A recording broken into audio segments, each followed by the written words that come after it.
ونستعينه ونستغفره ونؤمن به ونتوكل عليه ونعوذ بالله من شرور أنفسنا ومن سيئات أعمالنا ونعوذ بالله من شرور أنفسنا ومن سيئات أعمالنا ونعوذ بالله من شرور أنفسنا ومن سيئات أعمالنا من يهده الله فلا مضل له ومن يضلل فلا هادي له ونشهد أن لا إله إلا الله وحده لا شريك له ونشهد أن سيدنا ومولانا محمدا عبده ورسوله صلى الله تعالى عليه وعلى آله وأصحابه وأزواجه وأهل بيته وبارك وسلم تسليما كثيرا أما بعد أعوذ بالله من الشيطان الرجيم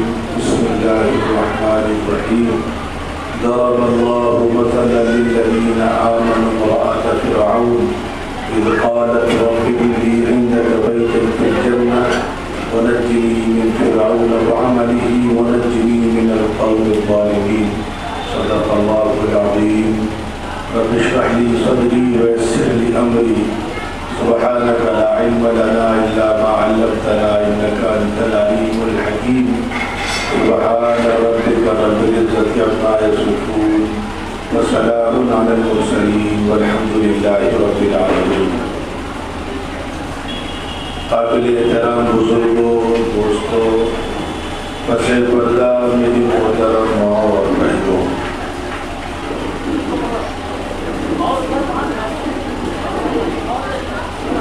اللہ رب العزت نے ہم تمام انسانوں پر بے شمار احسانات کیے.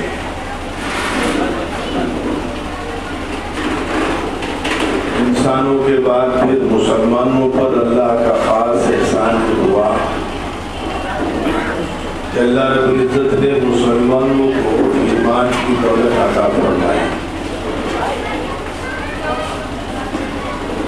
میری رائے یہ کہ پہلے یہ کام کر لیں پھر بات شروع کی جائے.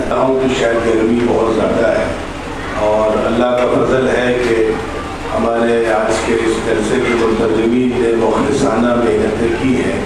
اس کی برکتیں ہیں کہ ہماری بہنیں، بیٹیاں اور مائیں ماشاءاللہ بڑی تعداد میں وقت فارغ کر کے یہاں پر آئی ہیں. اس لیے موٹے انداز میں چند باتیں کر لی جائیں. گرمی بھی لگ رہی ہے، بہت سنجیدہ مضمون اس وقت عرض کرنا ذرا مشکل ہوگا. ساتھ میں جو میں دیکھ رہا ہوں بچیاں بھی ہیں، چھوٹے بچے بھی ہیں، تو ایسے ماحول میں بہت زیادہ سنجیدہ گفتگو ذرا سا کرنا بھی مشکل ہے اور سننا اور سمجھنا بھی مشکل ہے. ابھی ایک بات، اب میں اپنی بات ختم کر کے جو بات مجھ سے بیشتر بزرگ فرما رہے تھے یا ناظم جلسہ نے عرض کی تھی، اس بات کو آگے بڑھاتے ہوئے اس کے دو چار حل رکھنے کی کوشش کر رہا ہوں. اس میں کوئی شک نہیں کہ یہ ہمارے لیے انتہائی تکلیف کی بات ہے اور تکلیف سے آگے ہمارے لیے شرم کی بات ہے کہ ہمارے یہ بزرگ بیٹھے ہیں. میری عمر ابھی تقریباً 50 سال کی ہے. میرے والد محترم ان کی 72 سال کی عمر ہے تقریباً. اللہ تعالیٰ میرے والد محترم کو تمام امت کو لمبی عمر نصیب فرمائے، صحت و عافیت نصیب فرمائے. جب میں بزرگوں کے درمیان بیٹھتا ہوں اپنے والد صاحب کی خدمت میں یا اور کسی دینی بزرگ کی خدمت میں، تو اس حوالے سے گفتگو ہوتی ہے کہ پرانے دور میں جن کی عمریں 50 کے اوپر ہیں وہ لوگ اپنا ایک تجربہ بتلاتے ہیں کہ ایک دور تھا کہ کبھی بھی پورے ملک سے ایک واقعہ بھی ایسا نہیں سننے کو ملتا تھا کہ ہماری کوئی بچی کسی غیر کے ساتھ چلی جائے. یہ بہرکے اس دور میں مسلمان بہت امیر تھے یا بہت غریب تھے، بہت تعلیم یافتہ تھے یا تعلیم یافتہ نہیں تھے، یہ ایک الگ بحث ہے. لیکن ان کے پاس فخر کے لیے ایک چیز موجود ہے کہ جب کل کو قیامت میں ہماری ان سے ملاقات ہوگی تو اس حوالے سے ہمارے بزرگ جو اس دنیا سے جا چکے ہیں وہ ہم سے ضرور سوال کریں گے کہ ہم نے اپنی نسل کی تو حفاظت کر لی تھی، اپنے دور کی بچیوں کی بیٹیوں کی حفاظت کر لی تھی، آخر تم نے حفاظت کے لیے کوششیں کیوں نہیں کی اور تم کامیاب کیوں نہیں ہوئے؟ اس حوالے سے ہمارے یہاں پورے ہندوستان میں اس وقت جو ترتیب شروع ہوئی ہے میں وہ ترتیب آپ کے سامنے رکھوں۔ اب میں قصے سناؤں آپ کو اور تقریریں کروں، وہ مقصود نہیں ہے۔ دیکھیے کچھ شرعی نزاکتیں ہیں، یہ ہمارے علماء موجود ہیں، میں بہت خوش ہوں اور مبارکباد پیش کرتا ہوں آج کے ہمارے کلیم صاحب کو اور دوسرے ہمارے علماء کو، برادران کو، جنہوں نے کوششیں کی ہیں۔ اگر ہم یہ چاہتے ہیں کہ اپنی نسل کی حفاظت کر لے جائیں، اپنی بچیوں کو دین پر باقی رکھنے کے لیے، تو ہمیں چند کام کرنے ہوں گے۔ یہ جو جلسہ آپ نے گیسٹ ہاؤس میں کیا ہے، ہمارے لکھنؤ میں اللہ کا شکر ہے، ہمارے یہاں ہمارے لکھنؤ کے علماء نے اور ہمارے بزرگوں نے ایک نیا کام شروع کیا ہے۔ وہ نیا کام یہ شروع کیا ہے، میں وہ کام آپ کے سامنے رکھوں گا، بس تقریر ہو چکی، اور جو تقریریں آپ روز سنتے ہیں، میں کوئی دوسرا قرآن نہیں سناؤں گا، کوئی دوسری حدیث نہیں سناؤں گا، اور اگر کوئی قصہ سناؤں گا بھی تو بہت ممکن ہے مجھ سے پہلے کسی نہ کسی محفل میں کسی نہ کسی مقرر سے آپ سماعت فرما چکے ہوں، تو قصوں کا تکرار مقصود نہیں ہے۔ اتنی محنت کی گئی ہے، ان لوگوں نے پیسہ خرچ کیا ہے، وقت نکالا ہے، ہماری مائیں اپنا کام دھام آگے پیچھے کر کے آئی ہیں۔ تو پہلا کام جو ہمارے یہاں شروع ہوا ہے وہ یہ کہ ہمارے یہاں شرعی کچھ ہمارے سامنے نزاکتیں ہیں کہ ہم اپنی بچیوں کو، مسلمان بیٹیوں کو مسجد میں نماز میں جانے سے روکتے ہیں، اور وہ ہمارے پاس شرعی مجبوری بھی ہے، اور اس میں بڑی حکمتیں بھی ہیں، بڑی سہولتیں بھی ہیں۔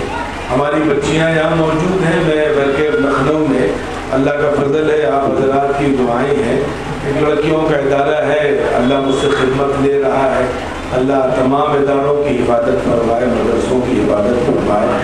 تو وہاں ہمارے پاس جو بچیاں ہیں وہ کالجز کی بھی ہیں، تو کالجز کی بچیاں کبھی کبھی ہم سے وہ سوالات کرتی ہیں، اور میں کہتا بھی ہوں کہ اس سے سوال کرو جو ان سے ان کی سہیلیاں کالجز میں سوال کرتی ہیں۔ اب جیسے ایک مسئلہ ہے کہ ہماری بہنیں ذرا غور سے سن لیں، اصل میں عورتوں کا ان کے ساتھ، بیچاروں کے ساتھ مجبوری ہے کہ چھوٹے بچے بچیاں رہتے ہیں، ان کے ساتھ خاموشی سے کوئی بات سنجیدہ انداز میں سن لینا ذرا مشکل کام ہے، لیکن میرے کہ آپ کوشش کریں۔ میں زیادہ وقت نہیں لوں گا کیونکہ مجھے اندازہ ہے شدید گرمی ہے، سخت گرمی ہے۔ اللہ تعالیٰ آپ کی اس قربانی کو بہت قبول فرمائے۔ میرا اندازہ ہے اس میں بچیاں ایسے گھرانوں سے بھی آئی ہوں گی جن کے ہاں اے سی گاڑیوں میں بھی لگا ہوگا، کمروں میں بھی لگا ہوگا، تو اس پسینے کو برداشت کر رہی ہے۔ اللہ تعالیٰ اس کی آپ کے لیے اس کو بہت قبول کرے اور اجر عظیم اور ذخیر آخرت بنائے۔ تو میں مسجد والی بات کر رہا تھا، ہمارے یہاں بچیاں سوال کرتی ہیں کہ مولانا، یا مجھے کوئی دوسرے رشتے سے پکارتا ہے بھائی جان یا حضرت، مسلمانوں کے یہاں مسجدوں میں عورتوں کو نمازوں میں جانے سے کیوں روکا گیا ہے؟ اب میں اپنی بچیوں کو، اپنی بہنوں کو، اور جو مجھ سے بڑی عمر میں اور رشتے میں اسلامی اعتبار سے میری ماں ہے، ان کو ایک بات بتلانا چاہ رہا ہوں۔ اس میں حکمتیں بہت ہیں، لیکن ایک حکمت بتلا دوں، اگر ہماری ماؤں بہنوں پر مسجد میں جا کر نماز ادا کرنا شرعی طور پر ضروری ہوتا تو گھر کا نظام ستیہ ناش ہو جاتا۔ عصر کے بعد وہ بیچاری کھانا بنانا شروع کرتی، ابھی کھانا مسالہ بن رہا ہوتا کہ مغرب کی اذان ہو جاتی، اور مغرب کی نماز پڑھ کر کے آتی، تب تک پتہ چلا بچے نے پیشاب کر دیا۔ چونکہ ان پر گھر کی ذمہ داریاں ہیں اور بھی حکمتیں ہیں، علماء نے اس کے بے شمار جوابات لکھے، اس کے علماء نے فائدے لکھے، لیکن بہرکیف یہ موقع مسجد کے حوالے سے شریعت کا جو حکم ہے بچیوں کو لے کر کے وہ تمام فائدے گنانے کا نہیں ہے۔ میں ایک سادہ فائدہ گنا رہا ہوں۔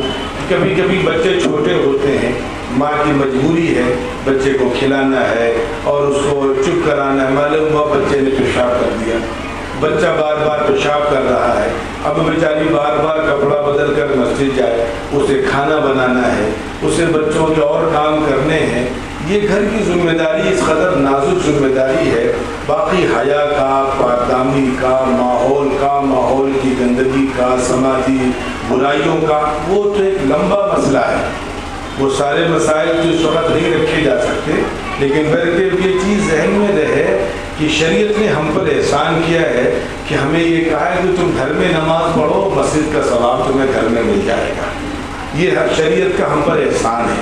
یاد رکھیے گا، اسلام نے عورتوں پر جو احسانات کیے ہیں وہ بعد میں بتلا رہا ہوں میں ابھی، کہ ہمارے یہاں بڑوں نے کیا کیا چیزیں طے کی ہیں کہ اگر یہ کام کیے جائیں گے تو اللہ کی ذات سے امید ہے کہ فتنے پر کسی حد تک ہم قابو پا لیں گے۔ ایک احسان یہ ہے کہ عورتوں سے مخصوص دنوں کی نمازیں بھی معاف ہیں، مردوں سے نمازیں نہیں معاف ہیں، وغیرہ وغیرہ بڑی رعایتیں دی ہیں اللہ نے عورتوں کے لیے۔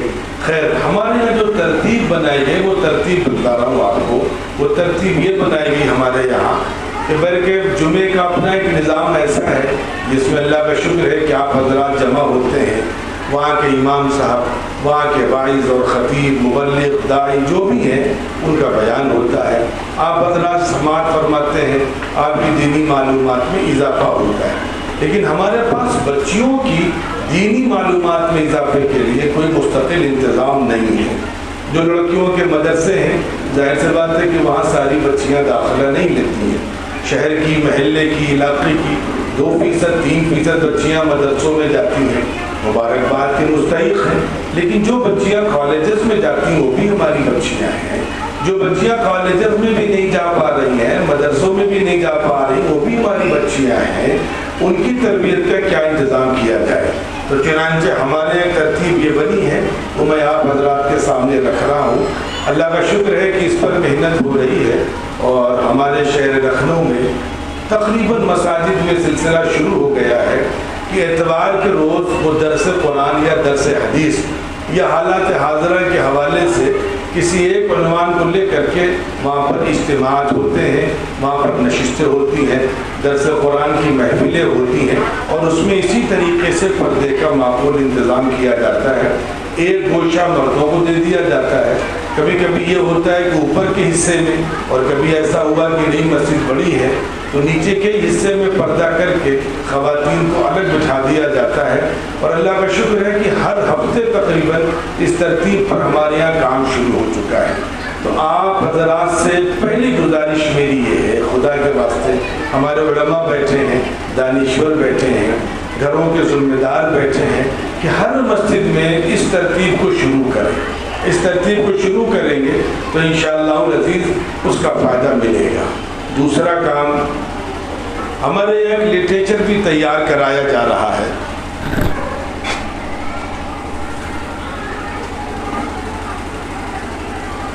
دیکھیے، اصل میں ایسا ہے کہ جو ہماری بچیاں بیچاری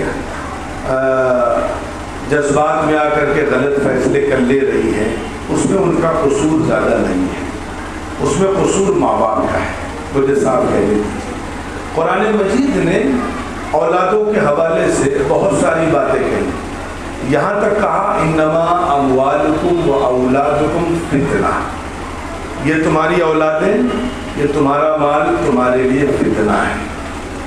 پھر میں اس سے آگے کی بات بتا رہا ہوں، جس بچی کو، جس بچے کو باپ، ماں، دادا، دادی، نانا، نانی، خالہ، خالو، ماموں، چچا، پھوپھی بڑی محبت سے، بڑے لاڈ پیار سے پروان چڑھاتے ہیں، اس بچے کے سلسلے میں قرآن کیا کہہ رہا ہے؟ کہیں کہیں رحمت کہا ہے، کہیں فضل کہا ہے، کہیں فتنہ کہا ہے، اور میں ایک بہت خطرناک لفظ قرآن کی روشنی میں بتلا رہا ہوں، کہیں دشمن کہا ہے۔ عدو لکم فاحذروہ، تمہارے دشمن ہیں۔ قرآن کی یہ آیت ہماری سمجھ میں پہلے نہیں آتی تھی، اولاد کیسے ماں باپ کی دشمن ہو سکتی ہے؟ لیکن بیچ میں کچھ واقعات پیش آئے، وہ جو آپ حضرات نے اپنے یہاں تقریر میں سنا ہوگا کہ قیامت کا منظر ہوگا، میں اسی لیے کوئی واقعات نہیں سنا رہا ہوں آپ کو۔ قیامت کا منظر ہوگا اور وہاں پر ماں باپ کے لیے جہنم کا فیصلہ ہو جائے گا، تو وہ ماں باپ جب وہ بچوں کے لیے جہنم کا فیصلہ ہو جائے گا تو بچے اللہ کی عدالت میں مقدمہ کریں گے، اللہ میرے لیے کیوں جہنم کا فیصلہ؟ اللہ تعالیٰ کہیں گے تمہارے اعمال اچھے نہیں تھے، تو وہ کہیں گے کہ اس میں میرا کیا قصور ہے؟ میرے ماں باپ کا قصور ہے، انہوں نے مجھے بتلایا ہی نہیں، وہ مجھے بتلاتے تو ہمارا دین اور ہمارا ایمان اور ہماری نمازیں درست رہتی۔ اگر ہم گنہگار ہیں تو ہمارا قصور تو ہے، لیکن اس میں ماں باپ کا قصور زیادہ ہے، اس لیے ہم اگر جہنم جا رہے ہیں تو ہمارے ماں باپ کو بھی جہنم بھیجیے۔ یہ حدیث چونکہ حدیث ہے غلط نہیں ہو سکتی۔ اب آپ دیکھیے، یہ بچے مرنے کے بعد ہمارے دشمن بنیں گے، یہ بات ذرا سمجھنے میں دقت ہو رہی تھی۔ اللہ تعالیٰ معاف کرے، کچھ ایسے واقعات پیش آئے کہ دنیا میں یہ نظارہ ہونے لگا۔ آپ حضرات نے دیکھا ہوگا کسی بچی نے کوئی غلط قدم اٹھا لیا، اور جب اس بچی نے غلط قدم اٹھایا، بعد میں کسی طریقے سے بچی دریافت ہوئی، گھر والوں سے ملاقات ہوئی، ابا سے ملاقات ہوئی، اماں سے ملاقات ہوئی، تنہائی میں پولیس نے کہا ٹھیک ہے آپ اپنی بچی سے ملاقات کر لیجئے، تو آپ کو یقین نہیں آئے گا کہ جس بچی کو ماں نے دودھ پلایا، جس کے لیے قربانیاں دیں، عید میں ماں نے اپنے کپڑے نہیں بنائے، بچیوں کے کپڑے بنائے، یہاں تک نوبتیں آئی ہیں جو میں بھی باپ ہوں، میرے بھی کئی بچے ہیں، اب میں اس دور سے گزر رہا ہوں، بارہا ایسا ہوتا ہے کہ مجھے دوا لینی ہے لیکن میرے پاس اتنے پیسے نہیں ہیں، میں اپنی دوا نہیں لیتا ہوں، بچوں کی فیس جمع کرتا ہوں، یہ ہر ماں باپ کرتے ہیں۔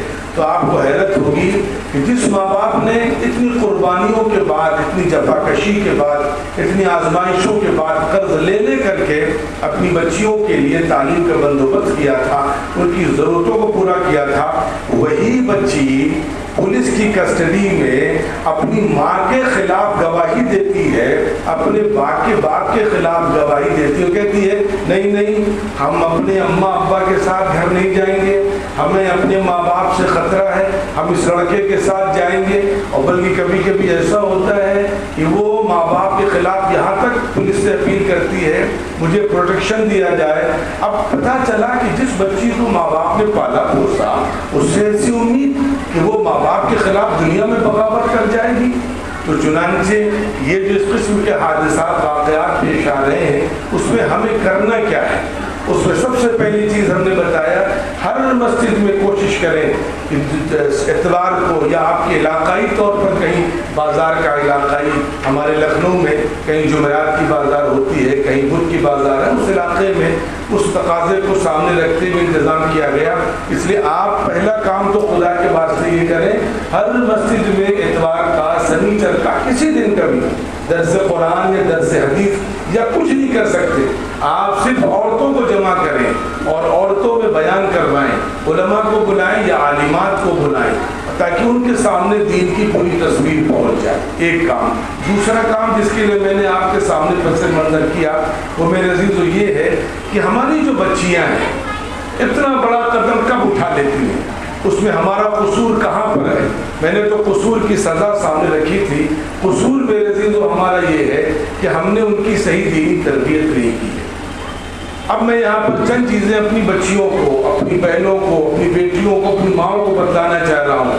خدا کے واسطے ہر باپ کی، ہر ماں کی، ہر علاقے کے امام کی، ہر علاقے کے مسجد کے متولی کی، ہر علاقے کے دانشور کی ذمہ داری ہے کہ وہ اپنی بچیوں کو پہلے اسلام سکھلائیں، اور یہ سکھلائیں جہاں سے میں نے بات شروع کی تھی کہ اسلام کے جو احسانات تین طریقے کے ہیں۔ ایک تو اسلام کا احسان تمام انسانوں پر ہے، پھر مسلمانوں پر خاص ہے، پھر مسلمانوں میں عورتوں پر کچھ زیادہ ہی خاص ہے۔ ان بچیوں کو بتلائیں آپ کہ تمہیں اللہ نے کہاں سے اٹھایا ہے، سماج میں تمہاری کیا قدر و قیمت تھی، تمہاری کیا حیثیت تھی، لوگ تم سے نفرت کرتے تھے، لوگ تم کو منحوس سمجھتے تھے، دنیا تمہیں گری نظر سے دیکھتی تھی، دنیا نے کبھی تمہارے ساتھ انصاف نہیں کیا۔ حضور پاک علیہ الصلوۃ والسلام جب اس دنیا میں تشریف لائے، لوگ بچیوں کو اپنے لیے آگ سمجھتے تھے۔ وَإِذَا بُشِّرَ أَحَدُهُم بِالْأُنثىٰ ظَلَّ وَجْهُهُ مُسْوَدًّا وَهُوَ كَظِيمٌ، یہاں تک سمجھتے تھے، چھپے چھپے رہتے تھے، میری بیٹی پیدا ہو گئی ہے، لوگ نظریں نہیں ملاتے تھے۔ اور یہاں تک نوبتیں آئی ہیں کہ آپ نے قرآن مجید میں ہی پڑھا وَإِذَا الْمَوْءُودَةُ سُئِلَتْ بِأَيِّ ذَنبٍ قُتِلَتْ، ہزاروں بچیاں عرب کے علاقے میں ایسی تھیں جو زندہ دفن کر دی جاتی تھیں۔ ایک صحابی بعد میں بتلاتے ہیں اور وہ رو رو کر کے حضور پاک علیہ الصلوۃ والسلام سے پوچھتے تھے کہ اللہ کے رسول کیا میری مغفرت ہو جائے گی, میری بخشش ہو جائے گی؟ حضور نے پوچھا کہ وجہ کیا ہے؟ وہ کہتے تھے وجہ یہ ہے کہ ہم لوگ بچیوں کو زندہ دفن کر دیتے تھے. کبھی کبھی ایسا ہوتا تھا کہ کوئی باپ ذرا سا سخت دل نہیں ہو پاتا تھا, کوئی ماں بہت رحم دل ہوتی تھی, وہ اپنی بیٹی ہمارے حوالے نہیں کرتی تھی, تو ہم لوگوں نے ایک سوسائٹی بنا رکھی تھی, وہ سوسائٹی والے جاتے تھے اور ماں باپ سے بچیاں لے کر کے جا کر کے زندہ دفن کر دیتے تھے. عرب کے سماج میں ہماری بیٹیوں کی یہ عزت تھی, حضور پاک علیہ الصلوۃ والسلام نے ان کو اٹھایا وہاں سے. ہندوستانی سماج میں آپ کو معلوم ہونا چاہیے, یہ میں آپ سے کہہ رہا ہوں کہ آپ بچیوں کو بتلائیں کہ تم پر اللہ کا احسان ہے کہ تمہیں اللہ نے مسلمان بنایا. آج میں بچیوں سے کہہ رہا ہوں, اپنی بیٹیوں سے کہہ رہا ہوں, آج بھی اگرچہ اسلام کے ماننے والے اتنے نہیں ہیں, مسلمان بہت بگڑ گئے ہیں, مسلمان شراب بھی پی رہا ہے, جھوٹ بول رہا ہے, بے ایمانی کر رہا ہے, لیکن چند ظاہری چیزیں دیکھ لیں. آج بھی بچیوں کو, دلہنوں کو, بیویوں کو زندہ جلانے کا, مارنے کا کام غیروں کے مسلمانوں کے یہاں نہیں ہے. یہ اللہ کا شکر ہے, دین کی برکت ہے. اخبار صبح اٹھائیے, دنیا پڑھ لکھ گئی ہے, لوگ پیسے والے ہو گئے, تعلیم یافتہ ہو گئے, لیکن ابھی ان کے اندر سے وہ شیطان نہیں گیا ہے. وہ آج بھی جہیز کے لیے, دولت کے لیے بہو کو زندہ جلا دیتے ہیں, زہر دے کر مار دیتے ہیں, ان کا ایکسیڈنٹ کرا دیتے ہیں, قتل کرا دیتے ہیں. آپ اخبارات میں اگر آپ کو گوگل کا بہت شوق ہے, گوگل پہ جائیے اور گوگل پہ جا کر کے دونوں کے آنکڑے لیجئے تو پتہ چلے گا مسلمانوں میں لاکھوں میں کوئی ایک واقعہ ہوگا کہ کسی نے اپنی بہو کو زندہ جلایا ہوگا, لیکن غیر مسلموں میں روزانہ ایسے بیسوں واقعات ملیں گے. یہ اسلام کی برکت ہے کہ آپ کو اللہ نے وہ اعزاز بخشا ہے. یہ چیزیں ہم اپنی بچیوں کو سمجھائیں کہ کہاں کا اسلام نے تم پر احسان کیا ہے. پھر اسی ملک میں آپ جہاں رہتی ہیں, آپ کے ساتھ جس تہذیب کے ماننے والے لوگ رہتے ہیں, اس تہذیب میں آج بھی سمجھ لیجیے 3-4 چیزیں ایسی نہیں ہیں. ایک زمانے تک یہ تھا عورت منحوس ہے, چنانچہ ایک بچی کی شادی ہوئی, 2 دن ہوئے, 1 دن ہوا, 1 مہینے ہوا, 1 سال ہوا, کسی وجہ سے اللہ کا نظام, اس کے شوہر کا انتقال ہو گیا. لوگ کہتے تھے کہ یہ عورت منحوس ہے, اپنے شوہر کو کھا گئی ہے. چنانچہ جب اس کے شوہر کی چتا جلتی تھی, اس میں زندہ اس کی بیوی کو بھی جلایا جاتا تھا. اسی ملک میں ہوتا تھا. آپ بھول گئی اس ملک کو. اسلام نے کیا احسانات کیے پتہ نہیں آپ کو, کہاں زمین سے اٹھا کر کے اس بلندی تک پہنچایا ہے کہ دنیا کا کوئی مذہب تصور نہیں کر سکتا. خیر, اس ملک میں جب مسلمان آئے تو مسلمانوں نے سخت مخالفت کری کہ نہیں, عورت منحوس نہیں ہوتی ہے. ہر انسان کی زندگی اور موت اس کی اپنی وجہ سے ہوتی ہے. کوئی انسان, کوئی بچی منحوس ہوگی تو اپنے لیے ہوگی, دوسرے کے لیے نہیں ہوگی. جب اس ملک میں مسلمانوں نے یہاں پر حکومت کی, شدید طور پر اس قانون کی مخالفت کی, چنانچہ نتیجہ یہ ہوا کہ پھر عورتوں کو زندہ جلایا نہیں گیا, لیکن عورتوں کو ہمیشہ منحوس سمجھا گیا. نتیجہ یہ ہوا کہ ان کے بال کاٹ دیے گئے, ان کو سفید کپڑوں میں رکھا گیا. اسی لیے میں دوسری بات بتانے جا رہا ہوں اپنی بہن بیٹیوں کو. آج بھی اللہ کا شکر ہے, مسلمان سماج بہن بیٹیوں کو جو عزت دیتا ہے غیر مسلم سماج نہیں دے سکتا. ہمارے یہاں بیوہ ہو جائے بچی, کبھی کوئی نہیں کہتا کہ یہ منحوس تھی, یہ اپنے شوہر کو کھا گئی. اس کی وجہ سب سے بڑی دلیل یہ ہے کہ بیواؤں سے دوسرا نکاح ہمارے یہاں خوب عام ہے. اللہ کا شکر ہے, بیواؤں سے دوسری شادی کوئی ڈر خوف کی وجہ سے نہیں ہوتی, لیکن غیروں کے یہاں دیکھیں لوگ اس سے ڈرتے ہیں. بیواؤں سے رشتے آج بھی نہیں ہوتے. ہندوستانی سماج میں عورتوں کے حوالے سے یہ جو غلط رسومات تھیں, غلط تصورات تھے, یہ جو اندھے عقیدے تھے, ان کو دور کرنے کے لیے یہاں پر ہماری حکومتوں نے قوانین بنائے, حکومتوں نے کوششیں کی, اور نتیجہ یہاں تک پہنچا کہ فلمیں بنانی پڑی, سیریل بنانے پڑے, تاکہ سماج کے اندر سے عورتوں کے حوالے سے جو بدگمانیاں ہیں, جو غلط فہمیاں اور دور ہوں. لیکن اللہ کا شکر ہے کہ مسلمانوں کے یہاں نہ تو عورت زندہ جلائی جاتی ہے, مسلمانوں کے یہاں عورت کو منحوس نہیں سمجھا جاتا ہے. اور سب سے بڑی بات, میں بات اس لیے کہہ رہا ہوں تاکہ ہماری بچیوں کو پتہ چلے کہ دنیا میں اسلام نے کیا احسانات کیے ہیں, اور مرنے کے بعد بھی ہم پر احسانات کیا اسلام کے ذریعے ہوں گے. اگر یہ چیز اپنی بچیوں کو ہم دیں گے تو انشاءاللہ العزیز وہ کسی حد تک بھی چلی جائیں, اپنی ایمان کا سودا انشاءاللہ نہیں کرے گی یہ بچیاں. اس کے علاوہ آگے چلیے, میں بتلا رہا ہوں مختصر انداز میں, کہ گرمی آپ کو بھی لگ رہی ہے اور گرمی مجھے بھی لگ رہی ہے.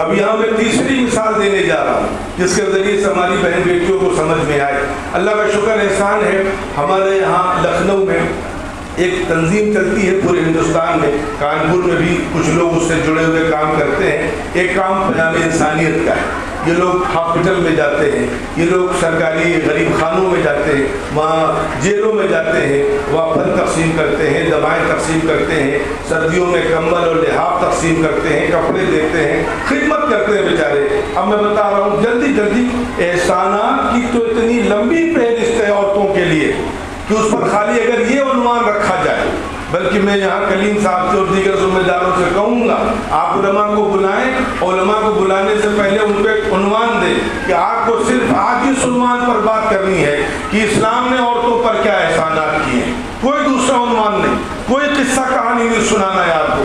آپ 1 2 3 4 5 ایسے کر کے گنائیے کہ اسلام نے عورتوں پر کیا احسانات کیے ہیں۔ چنانچہ میں اور احسانات بتلا رہا ہوں۔ ایک بچی ہے گھر کے، وہ کبھی بیٹی ہوتی ہے، پھر وہ کسی کی بیوی بن جاتی ہے، پھر کسی کی ماں بن جاتی ہے، بڑھاپا آتا ہے دادی بن جاتی ہے۔ احسانات سنیے، یہ احسانات بتلانے ضروری بہن بیٹیوں، تاکہ وہ جو بیچارے کسی طریقے سے دوسرے لوگ پیار محبت کے جال میں ان کو پھنسا لیتے ہیں، وہ بیچارے بہکی نہ، وہ محفوظ رہے، اپنے ایمان کو محفوظ رکھیں کہ نہیں ہم کہاں تھے، لوگ ہماری شکل سے نفرت کرتے تھے۔ دنیا آج بھی، میں اپنی بہن بیٹیوں سے کہہ رہا ہوں، اگر ہم کو انگریزی تہذیب بہت اچھی لگتی ہے، یورپ میں کسی ملک کو اٹھا کر کے لے لیجیے، اسرائیل کو لے لیجیے، امریکہ کو، جن ملکوں کو آپ جانتی ہیں، امریکہ کو لے لیجیے، انگلینڈ کو لے لیجیے، فرانس کو لے لیجیے، آپ پوچھئے وہاں پر کہ امریکہ میں کتنے پریزیڈنٹ بنے آج تک، سارے مرد ہیں، ایک کا دکھا عورت ہے۔ انگلینڈ میں کتنی پریزیڈنٹ، کتنی وہاں کے وزیر اعظم مرد بنے، سارے مرد ہیں، ایک کا دکھا عورت ہے۔ یہ خالی دھوکہ ہے ہمارا کہ یورپ کی تہذیب، مغربی تہذیب ہمارے لیے بہت اچھی ہے۔ اگر ہمارے لیے اچھی ہوتی تو برابر کے حقوق ہم کو دیتے ہو۔ خیر بات پھیل جائے گی، اب جو گرمی کا مجھے بھی احساس ہو رہا ہے، اس لیے میں بات کو سمیٹتے ہوئے کہہ رہا ہوں کہ پیام انسانیت کے لوگ یہاں پر اولڈ ایج ہوم جاتے ہیں، جہاں پر آپ کو معلوم ہے غیر مسلموں کے یہاں، آپ کے کانپور میں، ہمارے لکھنؤ میں 10 وردا آشرم ہے۔ وردا آشرم آپ شاید جانتی ہوں، جہاں پر وہ بوڑھے ماں باپ ایڈمٹ کیے جاتے ہیں جن کی اولادیں ناکارہ ہوتی، جو ان کی خدمت نہیں کرتی، وہ جا کر کے وہاں چھوڑ آتی ہیں، اپنی بوڑھی اماں کو، بوڑھے باپ کو وہاں پر چھوڑ آتی جا کر کے۔ حکومت کی طرف سے وہاں پر کچھ فنڈز دیے جاتے ہیں، وہاں ایک سوسائٹی ہوتی ہے، ان کے کھانے پینے، رہنے، دوا، علاج، کپڑے لتے کا پورا انتظام کرتی ہے، وہ فنڈنگ حکومت کی طرف سے ہوتی ہے۔ اس حوالے سے پورے ہندوستان میں کام ہوا۔ اورنگ آباد کے ایک واقعہ سنا رہا ہوں، اپنی بہنوں کو سنا رہا ہوں، اپنی ماؤں کو سنا رہا ہوں، اسلام کے احسانات۔ وہاں کیا ہوا، ایک واقعہ پیش آیا کہ اس لائن سے کام کرنے والا ایک بڑا آفیسر، ایک روز اس نے محلے کے امام صاحب کو بلایا، وہ غیر مسلم تھا، کہیں سے پتہ چلا کہ بھائی یہاں کے بڑی مسجد کے پیش امام ہیں۔ چنانچہ جب بڑی مسجد کی پیش امام وہاں گئے تو انہوں نے کہا بھائی ایک تکلیف مجھے آج بہت ہے، وہ آپ کے سامنے رکھ رہا ہوں۔ کہا بتائیے۔ اس آفیسر نے کہا کہ میں قریب 25 سال سے اسی ڈپارٹمنٹ میں کام کر رہا ہوں، 25 سال ہو گئے، اسی اولڈ ایج ہوم میں ہی کام کر رہا ہوں، بوڑھے مردوں کو، بوڑھی عورتوں کو دیکھتا ہوں۔ 25 سال میں ایک واقعہ بھی ایسا پیش نہیں آیا کہ ہمارے پاس کوئی مسلم خاتون آئی ہو یا کوئی مسلم مرد آیا ہو، لیکن آج ایک واقعہ پیش آیا کہ چند نوجوان اپنی ماں کو ہمارے یہاں ڈال کر کے گئے۔ یہ ہمیں بڑا افسوس ہوا کہ مسلمانوں کا جو خاندان، مسلمانوں کا جو سماج، مسلمانوں کے جو گھرانے، مسلمانوں کی جو تہذیب، ان کے حوالے سے ہمارے یہاں آج تک ایک بڑی اچھی رائے تھی کہ یہ اپنے بوڑھے ماں باپ کی بڑی سیوا کرتے ہیں، یہ وردہ آشرم میں ان کو ایڈمٹ نہیں کراتے۔ چنانچہ نتیجہ یہ ہوا کہ پھر اس محلے کے امام صاحب نے ان ذلیل اولادوں کا پتہ نکالا، اور پتہ نکال کر کے اس علاقے کے چند سیاسی اور سماجی لوگوں کو جمع کیا، اور جا کر کے گھر پہ ان سے بات کی، اور بات کر کے کہا اگر تم اپنی ماں کو لے کر کے نہیں آئے تو ہم ذلیل کریں گے، تمہارا سماجی بائیکاٹ کریں گے۔ نتیجہ کیا ہوا، خیر معافی مانگی، اپنی بوڑھی ماں کو لے کر کے آئے۔ میں اپنی بہنوں کو بتلانا چاہ رہا ہوں یہ اسلام کی دین ہے کہ اسلام نے ماں کو جو مقام دیا ہے، دنیا کی کوئی تہذیب، دنیا کا کوئی مذہب و مقام نہیں دے سکتا۔ ہر تہذیب یہ کہتی ماں کی عزت کرو، ماں کی سیوا کرو، ماں کی خدمت کرو، ماں کو خوش رکھو، لیکن اسلام نے کہا تمہیں اگر جنت جانا ہے تو بس ماں کے قدموں کے نیچے جنت ہے. جنت جیسی عظیم نعمت ماں کے قدموں کے نیچے لا کر کے رکھ دی. جس کو دنیا منحوس سمجھتی ہو اس کو حضور پاک علیہ السلام نے وہ مقام عطا فرمایا کہ بچپن سے لے کر بڑھاپے تک خیال کیا. ایک بیٹی پیدا ہوئی, بیٹے کے پیدا ہونے پر کوئی بشارت نہیں, لیکن بیٹی کے پیدا ہونے پر حضور پاک علیہ السلام نے بشارتیں دی. اور پھر یہاں تک فرمایا کہ جس کو اللہ نے 3 بیٹیاں دی, اتفاق سے میری ماشاءاللہ سے 5 بچے, 3 بیٹیاں اور 2 بیٹے, سب سے چھوٹی میری بیٹی ہے. جب میری بیٹی پیدا ہوئی, تیسری بیٹی, تو میرے استاد نے میرے سر پر ہاتھ رکھا کہ سر میاں چلو اچھا ہوا, بخشش کا ایک بہانہ اور مل گیا ہے. جنت تو بہانوں سے ملے گی, کوئی اپنی نماز اپنی عبادت سے جنت تھوڑی پائے گا. جب حضور پاک علیہ السلام نے فرمایا کہ میں بھی یہ بہانہ سے اللہ کی رحمت سے جنت پاؤں گا, تو میرے استاد نے کہا چلو اچھا ہوا, ان کو پالنے والا پوسنے والا اللہ ہے. اچھا ہوا کہ چلو تمہاری 3 بیٹیاں ہو گئی, اب انشاءاللہ جنت کا ایک بہانہ اللہ نے اور دے دیا. میں اپنی بہن بیٹیوں سے پوچھتا ہوں, آپ ذرا اگر آپ کے تعلقات غیر مسلموں سے ہو وہاں جا کر دیکھیے, کسی کی 2 بیٹیاں ہو جائیں آگے وہ اولاد کا سلسلہ ہی بند کرا دیتا ہے, اتنی پریشان ہو جاتی. میں ماشاءاللہ اکیلا, میری 5 بہنیں تھیں, اللہ نے سب کا بیڑا پار کیا. یہ ہمارے یہاں کی نہیں, بیٹی منحوس نہیں ہے, بیٹی اللہ کی رحمت ہے. 5 ہو جائیں, 6 ہو جائیں, 7 ہو جائیں, 8 بیٹیاں میں نے دیکھی ہیں کہ گھر میں ان کے یہاں تصور نہیں کر سکتے. آج بھی بہت پڑھ لکھے لیکن بیٹیوں کو وہ مقام نہیں دے پائے جو مقام بیٹوں کو دیتے ہیں. یہ اسلام کی برکت ہے. ٹوٹے پھوٹے دور میں اللہ کا شکر ہے کہ ہماری مسلمان بچیوں کو چیزیں معلوم ہونی چاہیے. پھر اس کے آگے چلیے, میں بہت اشاروں باتیں کر رہا ہوں میں آپ کے سامنے, اس کے آگے میں جلدی سے بتلا دوں. ہر قدم پر حضور پاک علیہ السلام نے بچیوں کی حفاظت کی ہے. بچی پیدا ہوئی, ابا سے کہا اس کی پرورش کرو, اس کی تربیت کرو, اور یہاں تک ابا سے کہا تم جتنا پیسہ صدقے میں خرچ کرتے ہو, زکوٰۃ میں خرچ کرتے ہو, رشتہ داری میں خرچ کرتے ہو, وہ تمہیں ثواب ملتا ہے. لیکن جو پیسہ اپنی بچیوں کی اور بچوں کی تعلیم و تربیت پر خرچ کرو گے اس سے زیادہ تمہیں ثواب ملے گا. ہمیں ثواب بھی دیا. اور بچی بڑی ہوئی, پھر حضور پاک علیہ السلام نے فرمایا جس کو اللہ نے 3 بیٹیاں دی, بعض روایتوں میں 2, بعض میں 1 تک ہے, اس شخص نے اچھی تعلیم و تربیت کی اور اچھے گھر میں اس کی شادی کی. حضور پاک علیہ السلام کی طرف اس کے لیے جنت کی بشارتیں. پھر پتہ چلا کہ بچی رخصت ہو گئی. اب دیکھیے قدم قدم پر, جلدی جلدی بتا دوں میں آپ کو, باپ اپنی بیٹی کو رخصت کر رہا ہے تو باپ سے کہا گیا, میں اپنی بچیوں سے اپنی بیٹیوں سے کہہ رہا ہوں اگر آپ غیر مسلم سماج میں رہتی ہیں وہاں پوچھیے گا اپنی سہیلیوں سے کہ تمہارے یہاں مذہبی طور پر بیٹی کو باپ کی پراپرٹی میں کوئی حصہ ہے؟ کوئی حصہ نہیں. ہمارے یہاں حصہ دیا گیا.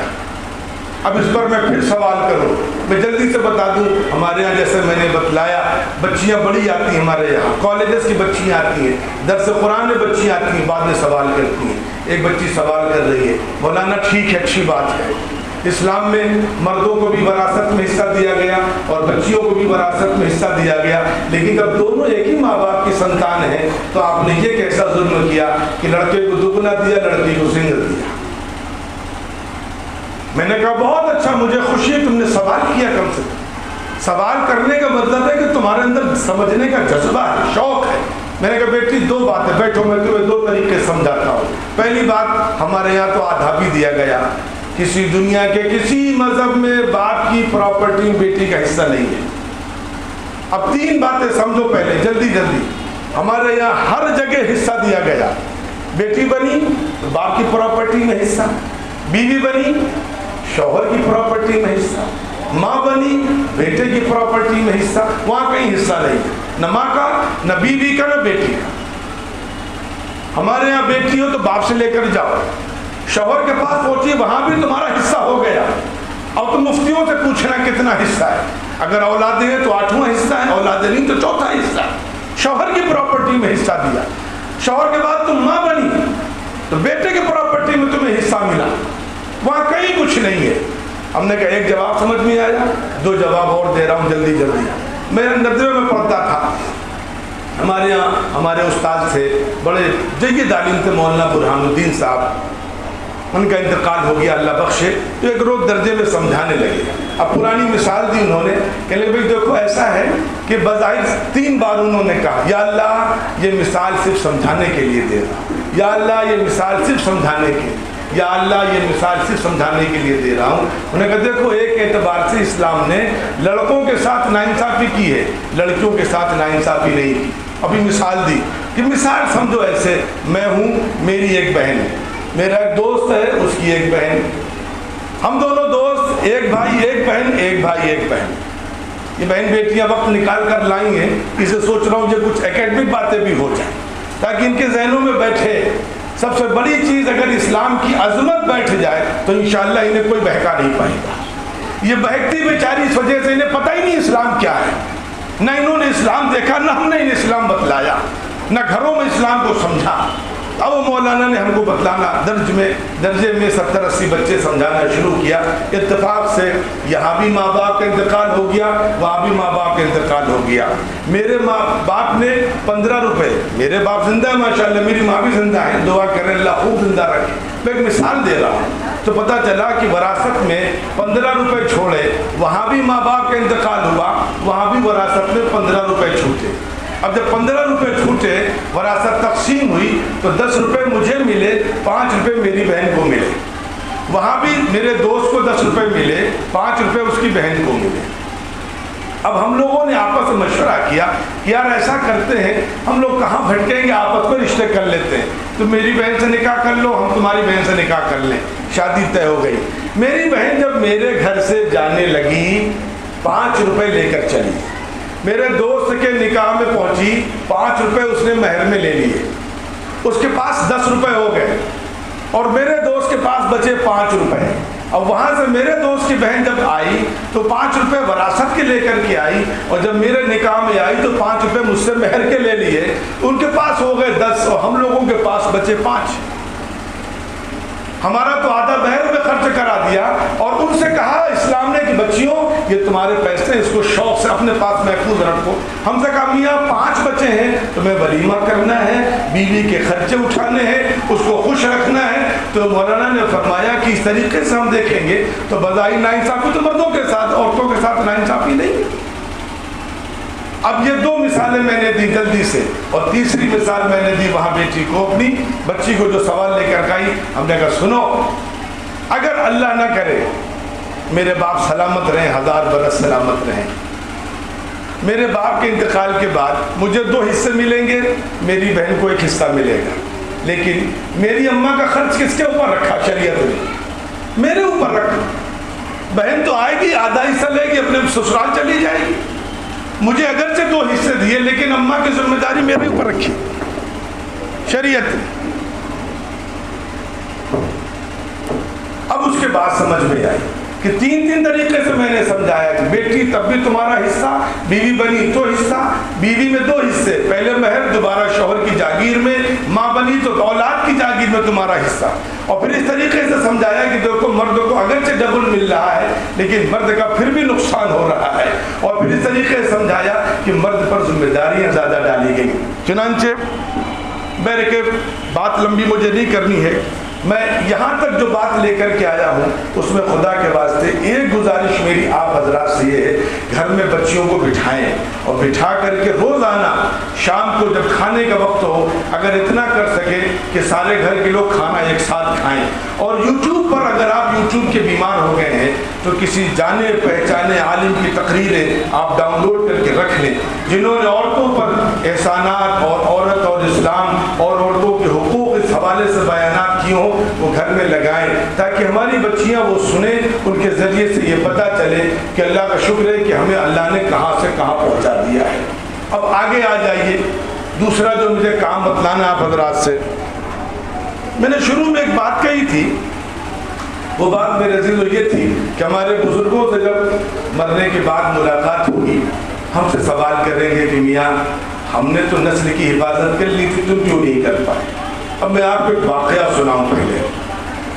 ہم لوگ غالباً رانچی یا تمل ناڈو، شاید رانچی کا سفر کیا، تو وہاں جلسہ تھا، رات کو پروگرام ہوا اور اگلے روز ہماری ٹرین شام کو تھی۔ جب ٹرین شام کو تھی تو ہمارے پاس صبح سے شام تک کا وقت تھا، اور رانچی سے ایک جھارکھنڈ ایکسپریس آتی ہے، وہ کانپور ہی آتی ہے، کانپور دلی نکل جاتی ہے، اور ہم لوگ کانپور اترتے ہیں، پھر یہاں سے لکھنؤ جاتے ہیں۔ ہمارے پاس دن بھر کا وقت تھا، ندوے سے اور بھی علماء تھے، تو ان لوگوں نے کہا کہ بھائی ایسا کرو کہ ہمیں یہاں کے کچھ اسکولوں کی زیارت کراؤ جو مسلمان مینجمنٹ چلاتے ہیں۔ خیر پتہ چلا کہ ایک بہت بڑا اسکول ہے، وہاں پر 3,000-4,000 بچے پڑھتے ہیں، آپ وہاں چلیے۔ ہم لوگ وہاں پہنچ گئے، طبیعت خوش ہو گئی، شاندار عمارت تھی، باہر گاڑیاں کھڑی تھیں، صفائی ستھرائی کا انتظام تھا۔ گیٹ کیپر سے کہا کہ ہم لوگ یہاں پرنسپل سے یا مینیجر سے ملنا چاہتے ہیں، اس نے منع کیا، کہا بہت مصروف ہے۔ تو ہم لوگوں نے بھی ایک کارڈ میں اپنا پورا آتا پتہ لکھ کر کے بھیجا کہ بھائی چند علماء لکھنؤ سے ندوے سے آئے ہیں، اگر تھوڑا وقت مل جائے تو اچھی چیز ہے۔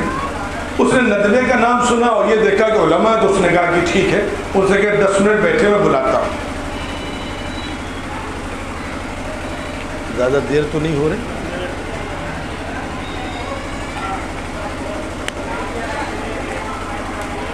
ہم لوگ وہاں جب تک بیٹھے رہے، معلومات کرتے رہے، پتہ چلا کہ یہ شہر کا مشہور انٹر کالج ہے۔ جب پرنسپل کے پاس ملنے کے لیے گئے تو میں بھی چونکہ اسکول چلاتا ہوں، میں جاتا ہی ہم نے کہا اس کے پاس وقت زیادہ نہیں، میں نے ایک سوال کر لیا، اور میری عادت ہے اپنے لائن سے سیکھنے کی۔ ارے بھیا خاموش، بابو خاموش ہے، اے بابو بھائی خاموش، ان کی تقریر شروع ہو جائے گی۔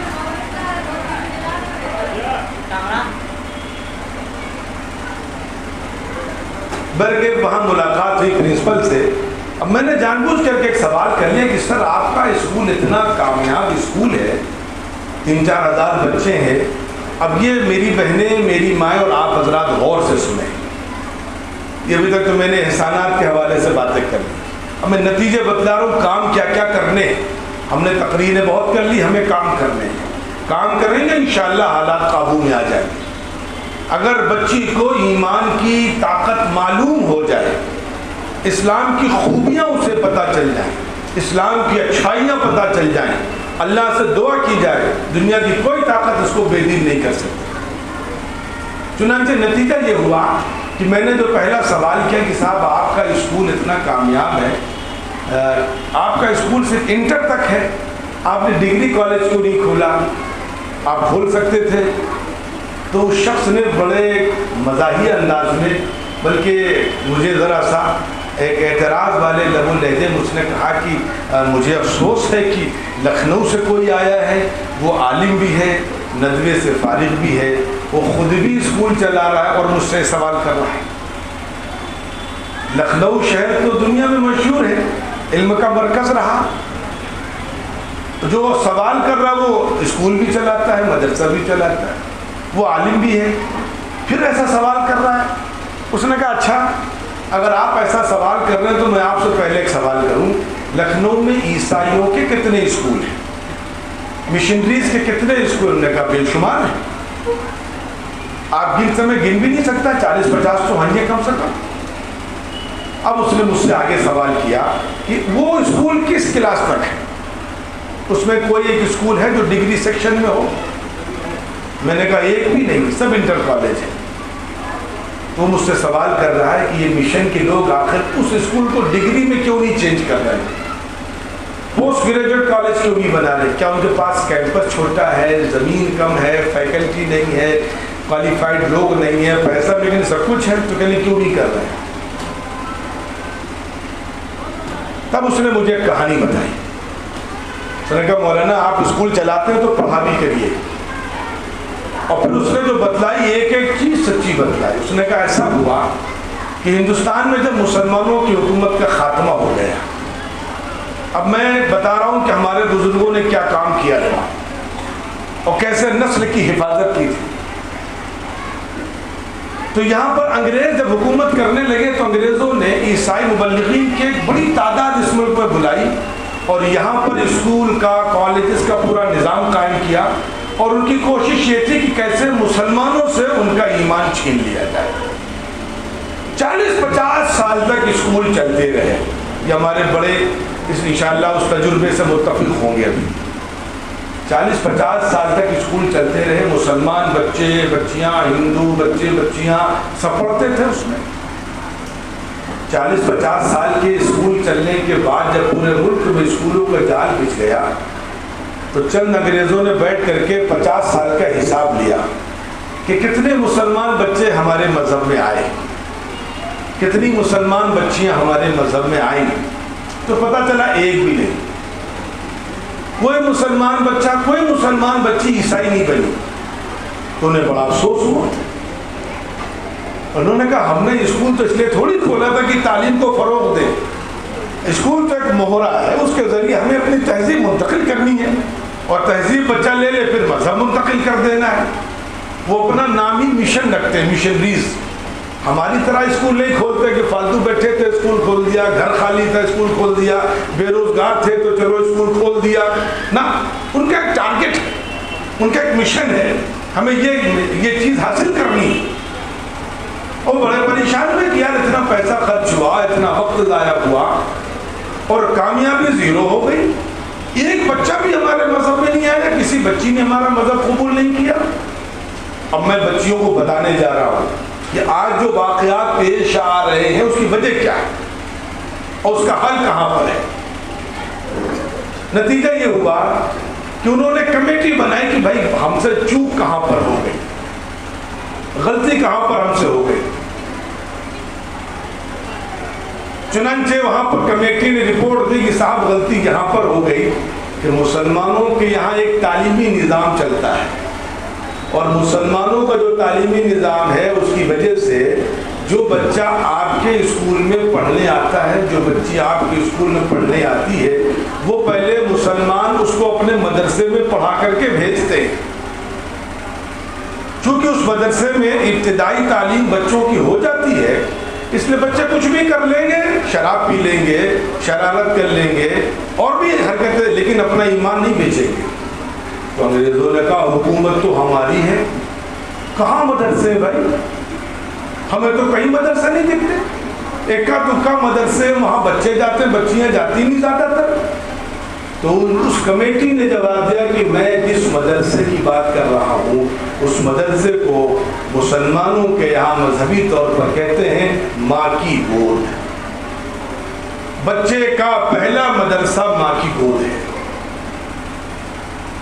ماں اپنی گود میں بچے کو جو دے دیتی ہے وہ موت تک نہیں مٹتا، اور ماں نے جب دیا ہے تو عبدالقادر جیلانی پیدا ہوئے، بایزید بستامی پیدا ہوئے، معین الدین چشتی، یہ سب ماں کے تربیت یافتہ ہے۔ اب یہ جو میرے بوڑھے لوگ ہیں عمر دراز وہ سمجھیں گے، میرے والد صاحب بتاتے ہیں کہ اس رپورٹ میں صداقت ہے۔ انہوں نے کیا کیا کہ کیا کیا جائے کہ مسلمانوں سے یہ پہلا مدرسہ کیسے چھینا جائے، اور یہ جو مسلمانوں کا پہلا مدرسہ ماں کی گود والا ہے کیسے اس کو برباد کیا جائے۔ انہوں نے ایک طریقہ لیا۔ اب جو آپ لوگ پوچھئے گا، آپ تو ہماری عمر کے ہیں تو آپ کو اندازہ نہیں ہوگا، جو ہم سے بڑے ہیں وہ پوچھیں گے کہ جب ہمارے ابا بتاتے ہیں کہ کیا مصیبت ہے آج کے دور میں، ابا کہتے ہیں ہم لوگ جب بچپن میں پڑھنے جاتے تھے تو پڑھائی شروع ہوتی تھی 6 سال اور 7 سال کی عمر سے، اور کلاس ہوتا تھا 1 2 3 کچھا 1 2۔ یہ اسی رپورٹ کے بعد انگریزوں نے ایک نیا نظام دنیا کے سامنے پیش کیا کہ تعلیم شروع ہوگی نرسری LKG UKG سے، اور جو تعلیم نرسری LKG UKG سے شروع ہوگی اس وقت بچہ ہوگا 2+3+4+، بچہ 3 سال کا ہوگا، 4 سال کا ہوگا، 5 سال کا ہوگا، ہم بچے کو اسی وقت لے لیں گے، اور اس وقت سے لے کر کے بچے کی جو عمر بننے بگڑنے سنورنے کی ہے سمجھنے کی ہے وہ 12 تک ہوتی ہے، نرسری سے لے کے ہائی اسکول یا انٹر تک کی جو عمر ہوتی ہے اس میں آپ جو چاہے بچے کو دے سکتے، اس کے بعد نہیں دے سکتے۔ چنانچہ انہوں نے اس نظام سے جب دنیا میں دوبارہ تعلیم کے نظام قائم کیا تو اب آپ جائیے کسی بھی کانپور کے مشن کے بڑے اسکول میں، آپ کا بچہ کتنا ذہین ہو کہ 7th میں ایڈمیشن کرانا ہے، 6 میں کرانا ہے، ایڈمیشن نہیں ہوگا، کیوں؟ ان کا مشن ناکام ہو جائے گا۔ نرسری میں داخلہ ہو جائے گا، LKG میں ہو جائے گا، UKG میں ہو جائے گا، اوپر ایڈمیشن نہیں لیں گے وہ۔ اس کی وجہ کیا؟ وہ جانتے ہیں کہ یہ بچہ آئے گا تو ہمارے یہاں سے تعلیم لے کر کے تو جائے گا، لیکن ہمارا جو مشن اس میں ہمیں کامیابی نہیں ملے گی۔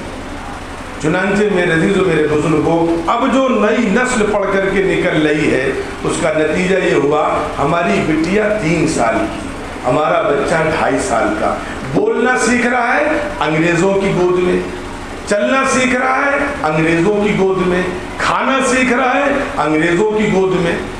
اب نتیجہ یہ ہو رہا ہے کہ جب یہ ہماری بٹیا 2.5 سال کی 3 سال کی، ہم نے اس کو اٹھنا بیٹھنا پڑھنا لکھنا سکھایا، ہم کو پتہ ہی نہیں کہ ہماری بیٹی نہیں ہے، یہ کہنے کو ہماری بیٹی ہے، یہ کل کو ایک خاندان کی مالکن بنے گی، کل کو جب اس کی شادی کریں گے بڑی ہو جائے گی تو یہ ماں بنے گی، یہ ماں بننے کے بعد ایک نسل تیار ہوگی اس سے۔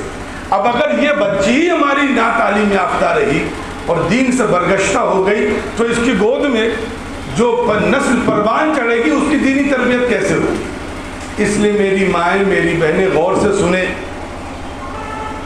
یہ انگریزوں کی سازش اس کو کامیاب ہو گئے، اور کامیابی کا نتیجہ ہے کہ آج ہماری ماؤں کو خود یہ نہیں پتا ہے کہ دین کیا ہے، آج ہماری ماؤں کو خود یہ نہیں پتا ہے کہ دین کی خوبیاں کیا ہیں۔ اب ان کی گود میں جو نسل پروان چڑھ رہی ہے، اللہ تعالیٰ حفاظت فرمائے کہ اس نسل کی تربیت نہ گھر میں ہو پا رہی ہے، نہ اس کے لیے مکتب کا انتظام ہے، گھر میں وہ ماحول گندا اور وہاں سے اسکول نکلی تو وہاں ماحول گندا، جس نتیجے میں وہ بیچاری بچی جذبات میں آ کر کے کبھی کبھی غلط فیصلے کر لیتی ہے، اس غلط فیصلے کے بعد پھر ماں باپ سر پیٹتے رہ جاتے ہیں۔ اس لیے میرے عزیزوں، میرے بزرگوں، اب آئیے کام کی بات پر۔ انگریزوں نے پھر اس شخص نے مجھ سے، وہاں کے پرنسپل نے کہا کہ دیکھیے یہ ان کا ٹارگٹ ہے، ان کا مشن ہے، اسی لیے نرسری سے 12 تک اسکول چلاتے ہیں، باقی ڈگری کالج تم چلاؤ، انجینئرنگ کالج تم چلاؤ، یونیورسٹی تم چلاؤ، پیسہ تم کماؤ، بزنس تم کماؤ۔ وہ بزنس نہیں کر رہے، وہ مشن اپنا پورا کر رہے ہیں، وہ مشن والے کام کر رہے ہیں، اپنے مشن میں کامیاب ہیں، اور ہمارے یہاں کوئی مشن کے اعتبار سے کام نہیں ہے، اس لیے ہم ناکام ہیں۔ چنانچہ میں اپنی بہن بیٹیوں سے ایک بات کہنے جا رہا ہوں، اپنی ماؤں سے بھی ایک بات کہنے جا رہا ہوں، خدا کے واسطے میں اپنی مثال دے دوں کہ میں اتفاق سے 90 میں جب پڑھ رہا تھا تو میں جب فارغ ہوا، وہاں پر ایک ہوتا ہے کہ بھائی ایک ڈگری سیکشن ہوتا ہے جسے عالمیت کہتے ہیں، پھر اس کا فضیلت ہوتی ہے، اس کو آپ پوسٹ گریجویشن کہہ سکتے ہیں۔ تو عالمیت کے بعد اتفاق سے عالمیت میں ہمارے ساتھ معاملہ یہ رہا خصوصی کہ میں اپنے درجے میں سب سے کم عمر تھا، سب سے چھوٹا تھا اپنے درجے میں، اور ہمارے ساتھ وہ بچے تھے جن کی شادیاں ہو چکی تھی، میری شادی تو فراغت کے بہت بعد میں ہوئی۔ ہمارے ایک دوست تھے، ان کے والد صاحب آئے، والد صاحب نے کہا کہ بیٹا چلو تمہارے استاد سے ملاقات کر لیں۔ میں بھی پیچھے پیچھے چلا گیا، استاد سے ملاقات ہوئی تو ان کے والد صاحب نے کہا بھائی آپ میرے بچے کے استاد ہیں، اللہ کا شکر ہے میرا بچہ عالم بن گیا ہے، آپ سے گزارش ہے کہ مجھے رشتے کی تلاش ہے، کوئی بچی آپ کی نظر میں ہو تو بتلائیے۔ مولانا کا دیکھو بھائی 2 باتیں سنو، ایک بات تو یہ کہ رشتہ ہم نہیں بتا پائیں گے، تم کہاں کے رہنے والے، ہم کہاں کے رہنے والے، تم جہاں رہتے ہو وہیں رشتہ تلاش کرو جا کر، لیکن دوسری بات بتلا رہا ہوں، تمہاری آنے والی نسلیں وہ دیندار ہوں گی یا بے دین ہوں گی، اس کا انحصار تمہارے بچے پر نہیں ہے، تمہاری بہو پر ہے۔ اگر بہو جو لال ہے وہ دیندار لاؤ گے تو نسلیں دیندار رہیں گی۔ تم نے بچے کو عالم بنایا کہ مفتی بنایا، اس سے مطلب نہیں ہے، لیکن اگر بہو بے دین لائے تو بچہ تمہارا شہر کا قاضی شہر ہوگا، اولادیں تمہاری ڈاکٹر انجینئر بنیں گی۔ لیکن تمہارا بچہ اللہ نہ کرے شرابی ہو، لیکن اگر بہو دیندار ہے تو انشاءاللہ العزیز تمہاری آنے والی نسلیں دیندار بن جائیں گی۔ آنے والی نسلوں کے دیندار بننے کا انحصار شوہر پر نہیں ہے، بیٹے پر نہیں ہے، بیوی پر ہے، بہو پر ہے۔ اس لیے اتنا خیال کرنا کہ حضور پاک علیہ الصلوۃ والسلام نے فرمایا تھا بچیوں کی شادیاں کی جاتی ہیں، 4 چیزیں دیکھتے ہیں لوگ، لجمالہا کچھ لوگ حسن دیکھتے ہیں، ولیمالہا کچھ لوگ مال دیکھتے ہیں، ولحسبہا کچھ لوگ خاندان دیکھتے ہیں، ولدینہا کچھ لوگ دین دیکھتے ہیں۔ فظفر بذات الدین، کامیاب وہ ہوا جس نے دین دیکھا۔ اب ہمارے یہاں لکھنؤ میں کیا حال ہے، ہم سب کچھ کمپرومائز کرنے کو تیار ہیں، کہاں پر؟ دین پر۔ میں نے رشتہ بتایا، لڑکی بہت اچھی ہے، بہت دیندار ہے، لیکن وہ آدمی کیا کہتا ہے، میں نے اس سے کہا بڑی خوبصورت ہے، اس نے کہا چلے گی۔ پیسہ بہت ہے، ہاں ٹھیک ہے، خاندان بہت اچھا، ہاں ٹھیک ہے، لیکن وہ قرآن ذرا سا تھوڑا بہت جانتی ہے، دینی تعلیم نہیں ہے، اردو نہیں پڑھ پاتی ہے، کوئی بات نہیں، ٹھیک ہے، اس کو بہو بنا لے۔ یعنی ہمارے نزدیک پیسہ زیادہ اہم ہے، خاندان زیادہ اہم ہے، لیکن قرآن زیادہ اہم نہیں ہے، تو نتیجہ بھگتو پھر۔ یعنی حسن سے کوئی کمپرومائز نہیں ہے، دولت میں کوئی کمپرومائز نہیں، خاندان میں کوئی کمپرومائز نہیں، ہم سارا کمپرومائز کہاں کر رہے ہیں؟ دین پر۔ تو جب ہم بہو کو لینے جا رہے ہیں، ہمیں پتہ ہے وہ بہو نہیں ہے، وہ ہماری نسل کی بنیاد ہے، وہ ہماری نسل آگے چل کر دیندار بنے گی، بے دین، اس کی پوری بنیاد ہم لینے جا رہے ہیں۔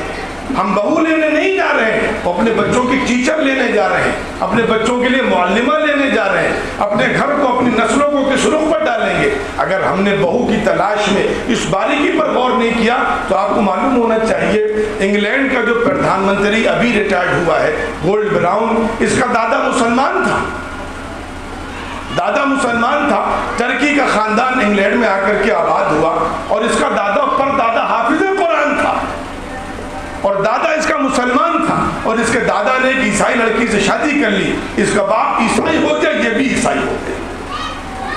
اس لیے میری بہنوں، میری ماؤں، میرے بزرگوں، بس آخری بات کہنے جا رہا ہوں میں آپ سے، میں شکر گزار ہوں کہ آپ لوگوں نے اس گرمی میں اتنا مجھے برداشت کیا کہ جس طریقے سے انگریزوں کے دور حکومت میں ہماری بہنوں نے، ہماری ماؤں نے، ہماری بیٹیوں نے اپنی گود کو، اسلام کے پہلے مدرسے کو محفوظ رکھا تھا، اگر اسی ترتیب پر دوبارہ ہم کام کریں، حکومت کے منصوبے بڑے خطرناک ہیں، حالات بہت نازک ہیں، ایمان بچانا بڑا مشکل ہے، لیکن میں صاف کہہ رہا ہوں، اگر ہماری بہنوں کی گودیں اور ہماری ماؤں نے اپنے پہلے مدرسے کی حفاظت کر لی تو انشاءاللہ کتنے طوفان آ جائیں، آنے والی نسلوں کا ایمان محفوظ رہے گا۔ عورت اس قدر طاقتور ہے کہ بڑے بڑے ادارے وہ انقلاب نہیں لا پائے جو عورتوں نے انقلاب لا کر کے دکھا دیا۔ علماء کی بڑی بڑی تقریریں، علماء کے بڑے بڑے جلسے، بڑے بڑے جلوس اور بڑی بڑی کتابیں اور لاکھوں روپے کے خرچے اور بڑی بڑی کانفرنسوں سے وہ انقلاب نہیں آیا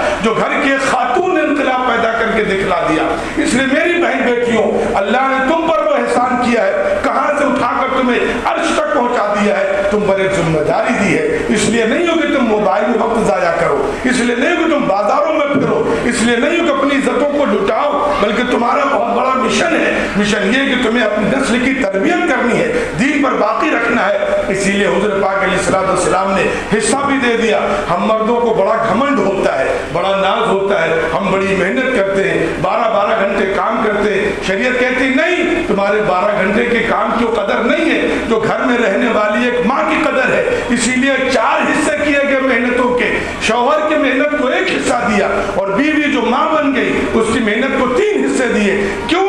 پیسہ کمانا آسان ہے، ایروپلین چلانا آسان ہے، جنگ لڑنا آسان ہے، مزدوری کرنا آسان ہے، لیکن ایک انسان کو انسان بنانا، ایک انسان کو فرشتہ بنانا، اس کو گناہوں سے بچانا، اس کی اچھی تربیت کرنا، اس کو اللہ کا ولی بنانا، یہ کام بہت مشکل ہے۔ یہ کام مرد کے بس کا نہیں ہے، اس میں صبر چاہیے، اس میں قربانی چاہیے، اس میں ماں کی شفقتوں کی ضرورت ہے، ماں کی ممتا کی ضرورت ہے، جو مرد کے پاس نہیں ہے، عورتوں کے پاس ہے۔ اس لیے اگر عورتیں اپنی ذمہ داریوں کو، اپنے مقام کو سمجھ لیں تو انشاءاللہ آنے والی نسلوں کا ایمان اللہ نے چاہ محفوظ رہے گا۔